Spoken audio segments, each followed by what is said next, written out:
Please like the video and share it so that it reaches many more people and you get sawaba, or rewards from Allah. This could be a sawabe jariyah or continuous reward for you long after you are gone. Volume 3, Book 43, number 648. Narrated by Abdullah bin Abbas.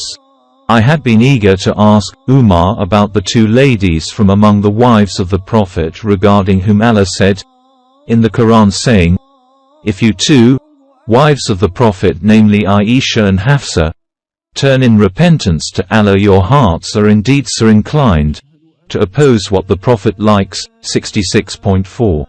Till performed the Hajj along with Umar, and on our way back from Hajj, he went aside to answer the call of nature, and I also went aside along with him carrying a tumbler of water.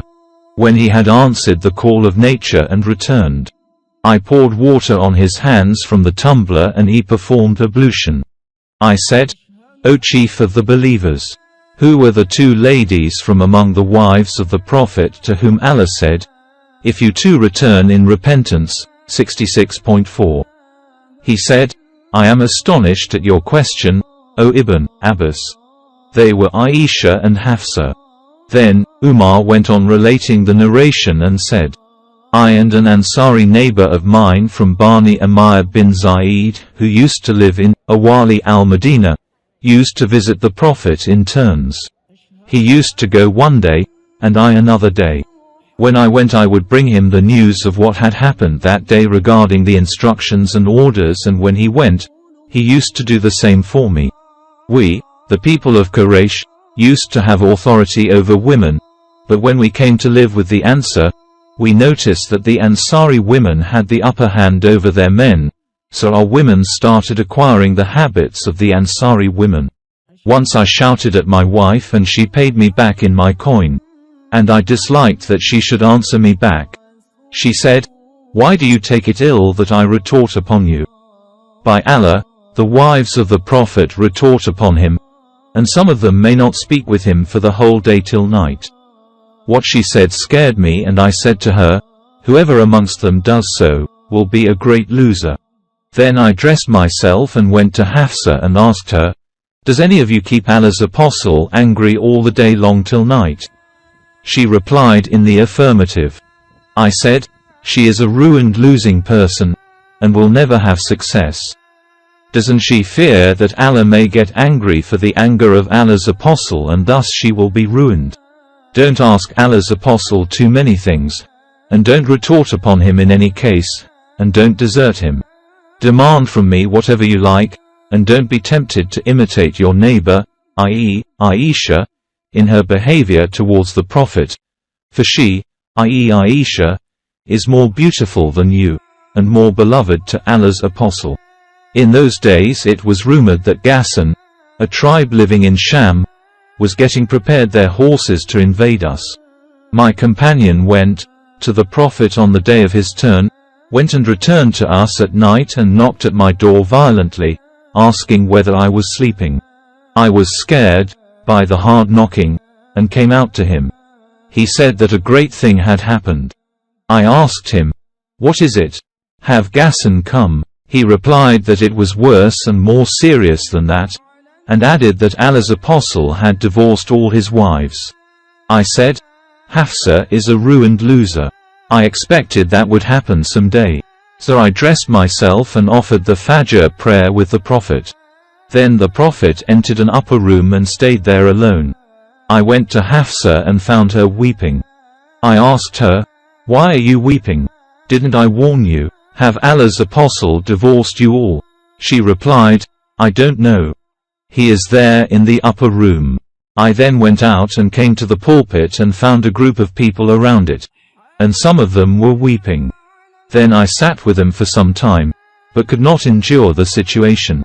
So I went to the upper room where the Prophet was and requested to a black slave of his, "Will you get the permission of Allah's apostle for Umar to enter?"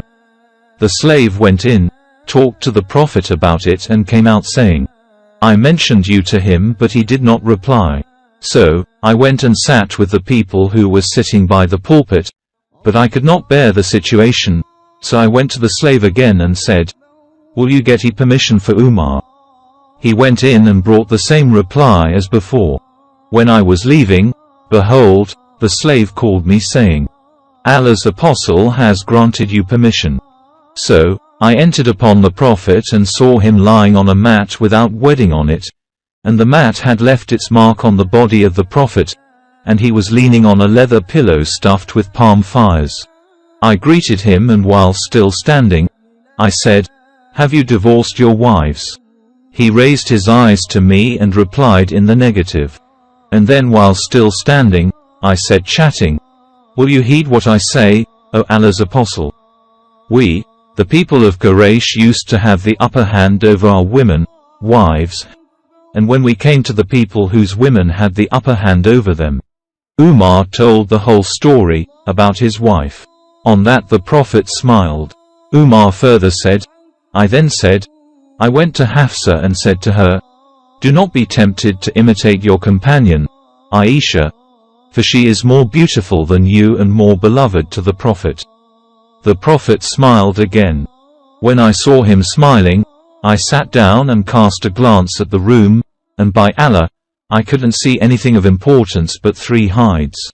I said, to Allah's apostle, "Invoke Allah to make your followers prosperous, for the Persians and the Byzantines have been made prosperous and given worldly luxuries, though they do not worship Allah." The Prophet was leaning then, and on hearing my speech he sat straight, and said, "O Ibn al-Khattab, do you have any doubt that the hereafter is better than this world? These people have been given rewards of their good deeds in this world only." I asked the Prophet, "Please ask Allah's forgiveness for me."